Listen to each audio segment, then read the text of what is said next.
Mikrofonum evet çalışıyor.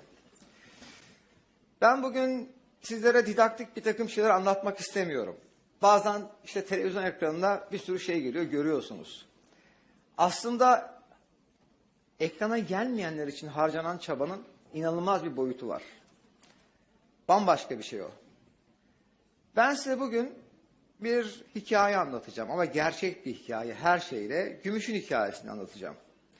Gümüş bir televizyon serisi, 2005 yılında yayınladık. O dünyada daha çok Arap ülkelerinde Nur diye biliniyor. Bugüne kadar 57 ülkede yayınlandı ve yayınlandığı hiçbir ülkede başarısız olmadı. Öyle ki Nur'un final bölümü Arap ülkelerinde 22 ülkede yayınlandığında bize verilen rakamlar final bölümünü tam 85 milyon kişinin izlediğini söylüyor. Bu inanılmaz bir rakam. 2010 yılında bir gazeteci beni aradı. Dedi ki size röportaj yapmak istiyorum. New York Times'tan da arayan. New York Times'tan birisi arıyor ve sizle röportaj yapmak istiyor. Türkiye'deyiz. Neyle ilgili? Gümüş'le ilgili. Çok olacak bir haberdi benim için o.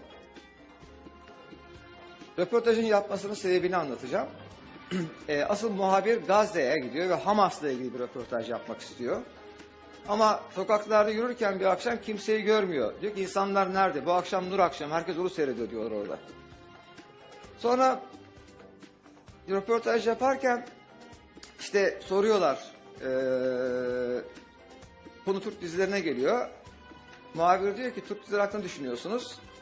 Yöneticiler işte biz beğenmiyoruz da şudur budur vesaire işte kültürümüzü bozuyor, değişik bir kültür vesaire bir sürü şeyler söylerken oradaki liderlerden birinin oğlu diyor ki ben seyretmiyorum ama kız kardeşim seyrediyor diyor. Tam bu sırada cep telefonu çalıyor.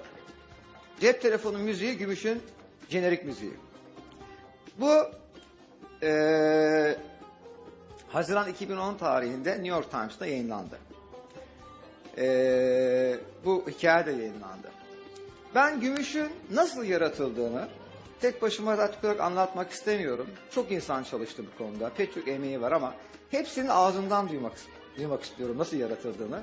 O yüzden de alkışlarınızla önce başrol oyuncularımız Songül Ödem'i, Kıvanç Tatlıtuğ, yönetmenimiz Kemal Uzan'ı, yönetici yapımcımız Ahmet Kayıntu'yu, senaristlerimiz Eylem, Sema, teknik hizmetlerimizi veren Şener'i ve bu işi ilk önce bizden alıp da dünyaya yayılmasında çok büyük emeği olan, hepinizi böyle alayım, emeği olan Fadi İsmail'i buraya davet etmek istiyorum.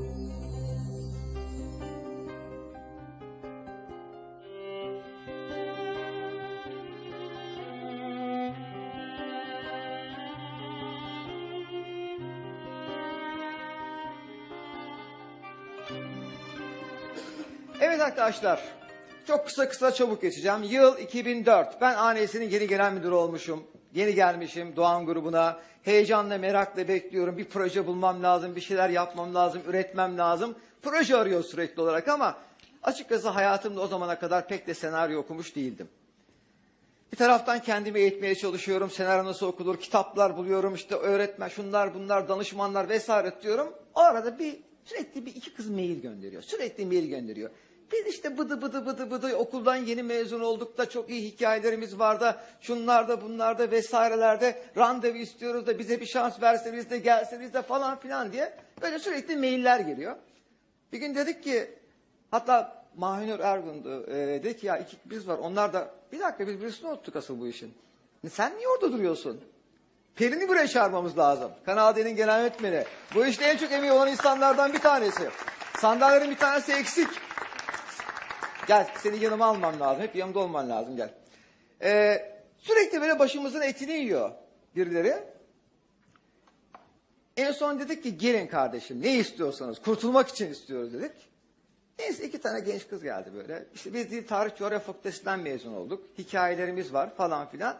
İyi bırakın okuyun dedik o zaman. Okuyalım dönelim size. Ben bir alt kademeye gideyim. Okuyalım dedik. Okuduk. 4 tane iş getirmişlerdi. Biri Gümüş. Biri Melekler Korusun. O da yapıldı biliyorsunuz. Biri Öte Geçe Beri Geçe. 4. neydi? Mikrofon. Bilinmeyen vardı. Onu Zor yapmadık aşk hala. vardı. Onları yapmadık. Tamam. Sadece melekler kursuna girmiş oldum. Şimdi iki tane genç kız düşünün. Okuldan yeni mezun olmuşlar. Ceplerinde bir kuruş para yok. Dedi ki gelin İstanbul'da beraber çalışalım. Dediler ki paramız yok. Peki ben 30 bin diyorum ama Sema diyor ki 20 bin lira verdim. Vallahi Yanlış 20 hatırlıyorsun. bin. Ahmet kaç bin liraydı? 20 bin lira vermişiz peki. İyi, hayır ama lütfen. Doğruyu söyle. 20 bin. İyi 20 binmiş. Parayı Peki. direkt Ahmet'ten aldım. 20 bin lira para verdik ve söz şeyleri opsiyonladık. Ondan sonra beraber çalışmaya başladık. Ama yani öyle böyle bir çalışma değil. Ekipler kurduk, işte bu sahne değişmesi lazım, dramatik yapısı yanlış, oydu buydu vesaire muhabbetiyle çalışıyoruz. Bayağı çalışıyoruz. Ne anlatmak istersin o günlerle ilgili olarak? Çok ağlattım mı sizi? Eylemi ağlattığımı hatırlıyorum. Ağlattınız. İkimiz de ağladık. Ama şöyle ağlattık, birbirimizi ağlatmıştık ve sonra ben birini anlatmıştım sektörden ve dediler ki siz kovuldunuz. Yani patronla böyle kavga edip sonra karşılıklı şey yapıp kesin kovdu sizi İrfan Bey. Ertesi gün ANS'ye geldik. Ben böyle kaçıyorum. İrfan Bey'i görüyorum hemen şey yapıyorum. Sonra çağırdı dedi ki gel dedi. Sen benim arkadaşımsın dedi. Biz bu işi yapacağız, başarılı olacağız dedi. Ondan beri de öyle yol aldık ve gerçekten de başarılı oldu. Evet, sonra Sema ile Eylem bu sektörün en önemli iki senaristten birisi oldular.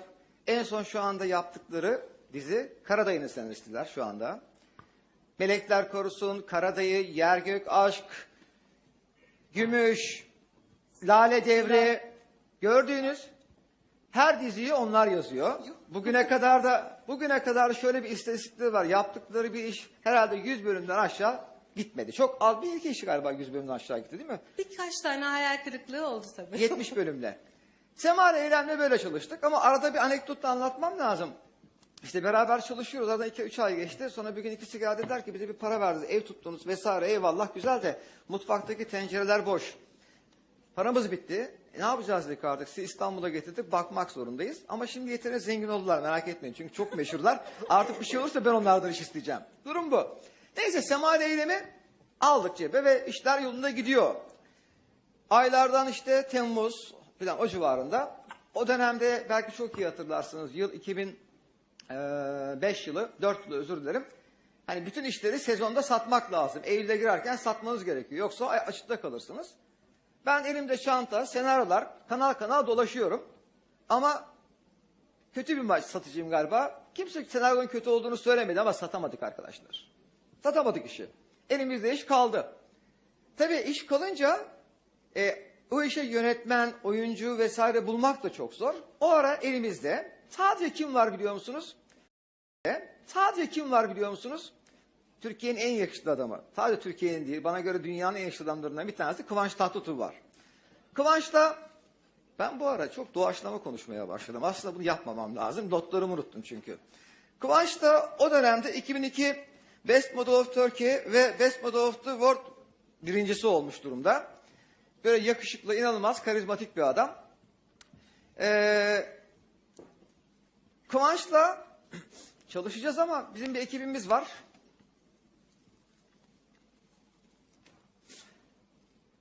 Sayın Bakanım hoş geldiniz.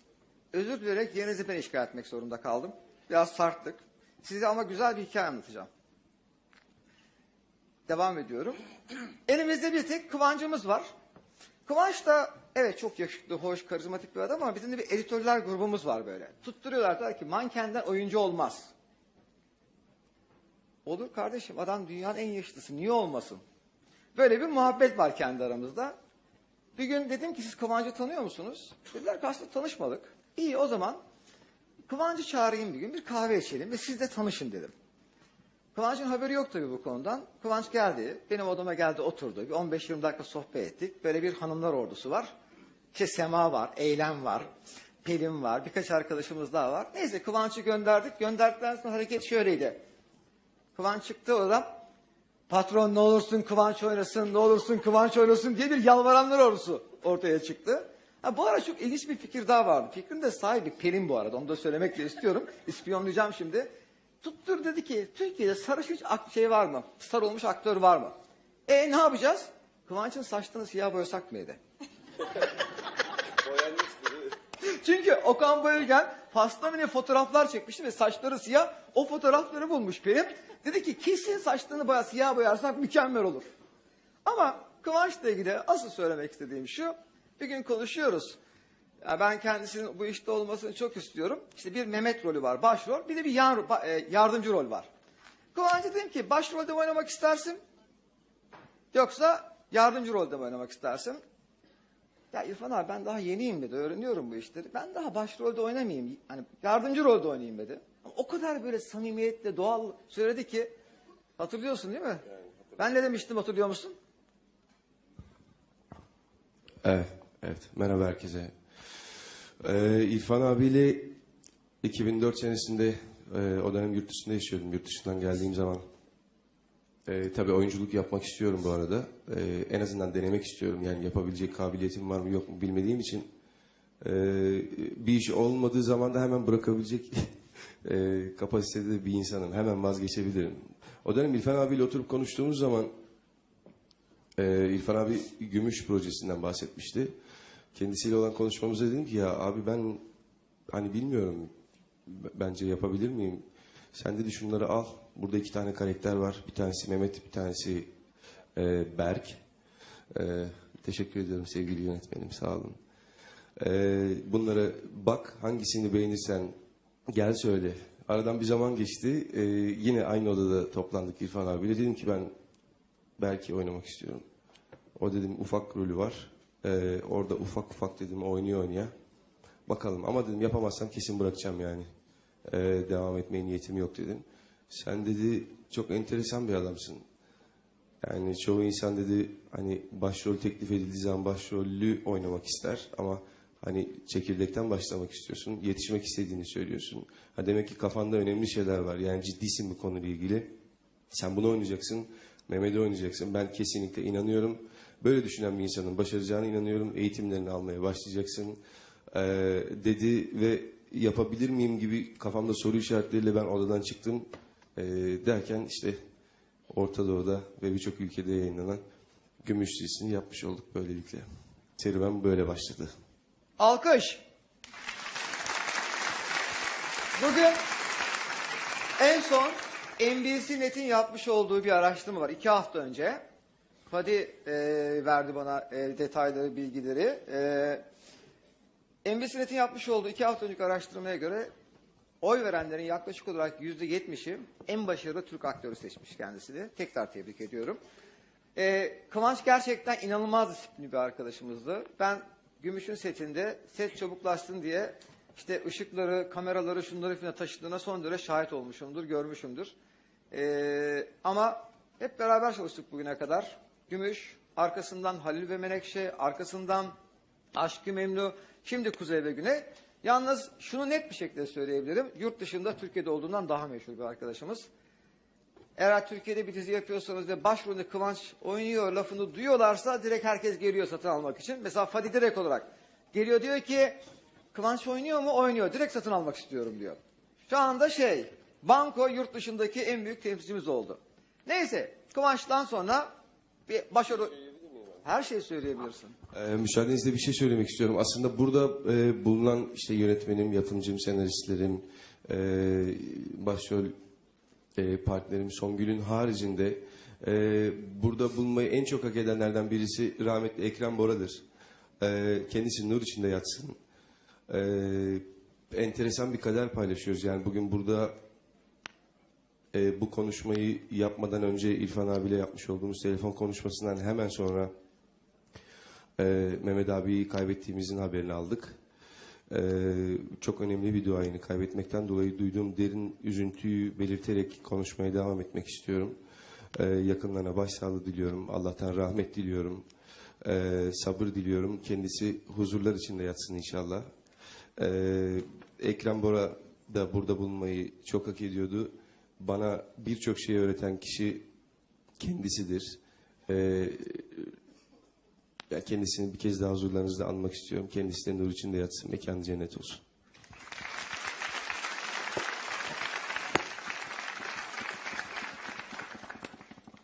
Kıvancı bulduk ama başrol kadın oyuncumuz yok. Tabii dizi satılmadığı için dizi başrol oyuncusu bulmak son derece zor bir şey arkadaşlar. Kaç kişiyle görüştüğümü hatırlamıyorum. Mesela bir çok meşhur oldu şu anda. Bir oyuncunun bir fotoğrafını görmüştük. Bir dergide resmi çıkmıştık. Bu kız çok güzel. Hemen çağırdık onu.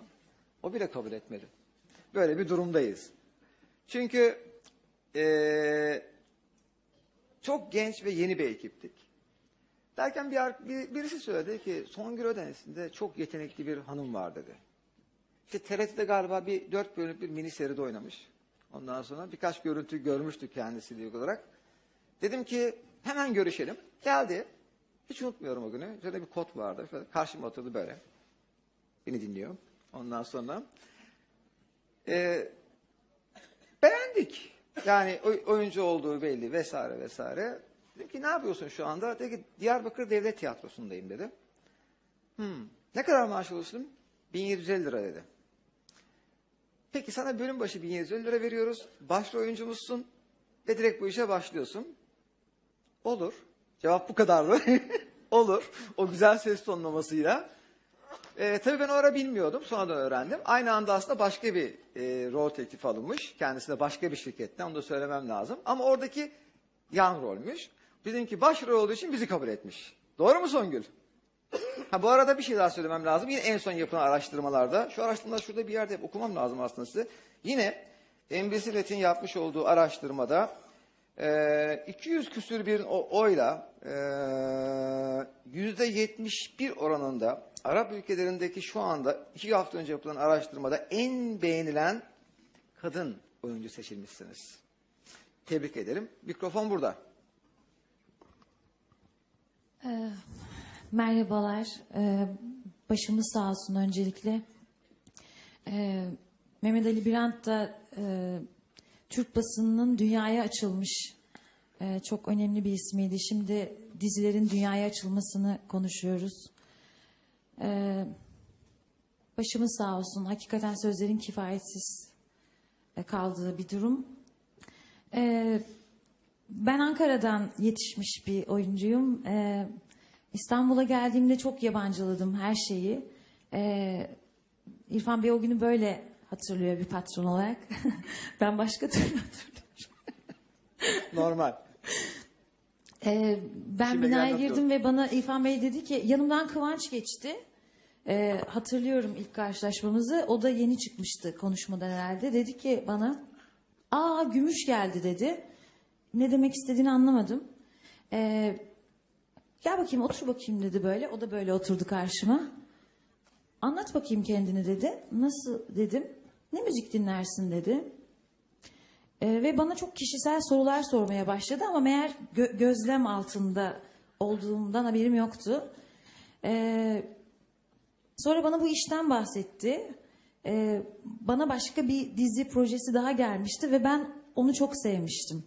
Fakat o dizi 4 bölüm sonra yayından kaldırıldı. Kader ağlarını ördü ve yayından kaldırıldı. Sonra biz bu işe başladık. İlk 3 bölümünde reytingler iyi gitmedi. Bayramda yayınlanmıştı, hiç unutmuyorum. Ben Cher'in reytingin ne demek olduğunu bilmiyordum. O kadar yabancıydım hakikaten bu dünyaya ve yüzümde sıkıntıdan sivilceler çıkmıştı. Makyöz onları kapatmaya çalışıyordu. Herkes forumlarda yüzü sivilceli kız yakışıklı olanın yanına koymuşlar diyordu. Dizinin bitmesini istiyordum. Yani kaldıramıyordum hakikaten eleştirileri. Çok üzülüyordum o zaman. Sonra seyirci çok sevdi. Yani zamana ihtiyacı vardı seyircinin herhalde. Seyirci çok sevdi. Sonra dünyaya açıldı ve hakikaten kaderimizi değiştiren bir Türk dizi tarihinin kaderini de değiştiren, bizim kişisel tarihimizin kaderini de değiştiren bir iş oldu. Bunun iyi olması tabii ki şans, kader gibi faktörlerin yanı sıra çok amatör bir ruhla çalışıyorduk. Mesela yıllar geçti ama hala benim en iyi oyuncu erkek arkadaşım Kıvanç. Yani hiç ilişkimiz bitmedi. Keza senaristlerimiz de bizim gibi yeni mezun olmuştu. Yönetmenimizin ilk işin miydi? İlk sayılır. Dolayısıyla da bir amatör bir ruhla İrfan Bey'in de ilk işiydi. Herkesin ilk burada işiydi. Şimdi ilginç tarafı o. Evet. Şimdilik bunları söyleyeyim. Siz devam edin konuşmaya. Çok Ben konuştum. evet. Süratle devam etmem gerekiyor. Neyse. Başrol oyuncularımızı bulduk. Dizinin tatamadık ama. Ben dedim ki bu dizi piyasası